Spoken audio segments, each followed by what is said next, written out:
વિદ્યાર્થી મિત્રો, એક વિદ્યાર્થીનો મને મેસેજ આવે છે કે મેમ વાંચતી વખતે પૂરેપૂરો ફોકસ કઈ રીતે રાખવો? તો આનો જવાબ હું એટલો જ આપીશ કે ફોકસ માટેની કોઈ મેડિસિન નથી હોતી કે એકવાર લઈ લીધી અને ફોકસ આવી જાય છે. ફોકસ લાવવા માટે અર્જુન જેવો ગોલ રાખવો પડશે. ક્યારેય પણ માણસ મહેનત એમને નથી કરતો.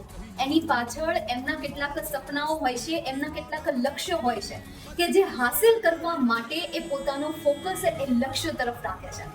તો તમારે પણ તમારા સબ્જેક્ટમાં, તમારા વિષયમાં, તમારા રિઝલ્ટને વધારે બેટર બનાવવું છે તો તમારે સૌથી પહેલા તમારો ગોલ સેટ કરવો પડશે. જેવી રીતે અર્જુનને એ ઝાડ પર બેઠેલા પક્ષીની માત્ર આંખ જ દેખાતી હતી ને, બસ એવી જ રીતે તમને એ જ વિષય દેખાશે, એ જ પરિણામ દેખાશે અને એ જ લક્ષ્ય દેખાશે જ્યારે તમારું લક્ષ્ય ફિક્સ હશે, જ્યારે તમારો ગોલ ફિક્સ હશે.